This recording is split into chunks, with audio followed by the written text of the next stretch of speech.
Ako na yung panalo, finish na. Oo nga, pero finish ka din sa nanay mo. Naanod na sa malayang tsinelas mo.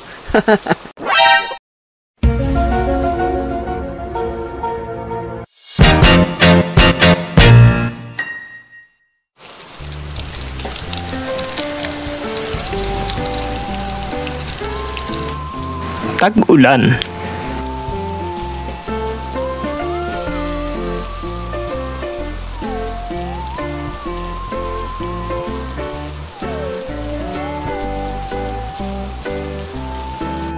Tag-ulan na naman. Siguro, isa ka sa mga natutuwa kapag pumapatak ang ulan dahil na-excite ka at gusto mong maligo dito. Sa video na ito, ikikwento ko kung ano nga pala ang mga childhood experience ko sa tuwing umuulan noon. Nung bata pa ako, hindi ako masyadong pinapayagan maligo sa ulan dahil nga sakiting bata ako.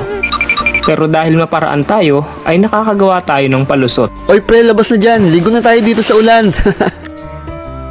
Pero dahil makulit tayong bata noon, ay pinapayagan na rin tayo na makaligo sa ulan.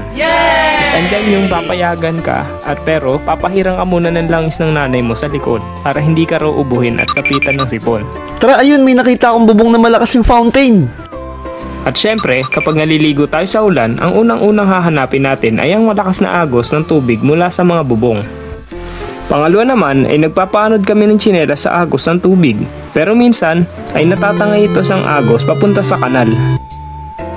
Hala, yung tsinelas ko. Ako na yung panalo, finish na. Oo nga, pero finish ka din sa nanay mo. Naanod na sa malayang tsinelas mo.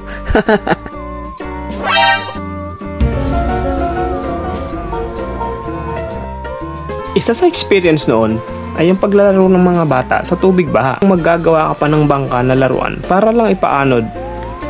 May mga bata na ginagawang swimming pool ang baha na hindi nga sila natatakot sa pwedeng makuhang sakit dito. Oh, mga bata, wag na wag niyong gagayahin yun ha. At pangatlo naman, bilang bata, isa sa mga dahilan kung bakit tayo masaya noon kapag umuulan ay nagkakaroon tayo ng time para manood ng mga paborito nating palabas. Yep, kulitan time again. Kasama ang cute na si Doraemon at ang Nescafe Classic, Jack and Jill Cheese Curls, Chupa Chups, and Jack and Jill Pretzels.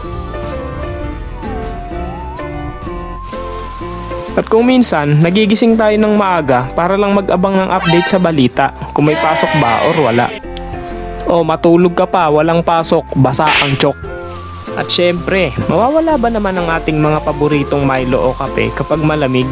Kapag maulan nga pala, ang paborito namin kainin ay noodles at pritong tuyo at samahan pa ng mainit na kape at talaga namang napakasarap. Minsan, pag maulan at walang pasok, ay mas gugustuhin na lang natin na humiga at manood na lamang ng ating mga paboritong palabas. Hindi man kami nakaranas na bahain ng bahay, ay nakaranas naman kami ng mga tumutulong bubong at ang mga nakasahod na timba sa iba't ibang parte ng bahay. At kung minsan, sa mismong higaan ko pa tumutulo ang tubig na galing sa bubong. Isa sa mga experience natin nung bata tayo noon ay ang masaya tayo kapag umuulan ng gabi. May pasok kinabukasan. Akala natin ay cancel ang pasok dahil sa lakas ng ulan. Sa sobrang saya natin at excitement ay hindi na natin nagagawa ang ating mga assignment. Pero, kinabukasan, bakit hindi ka pa kumikilos? Maligo ka na, may pasok kayo at wala nang ulan.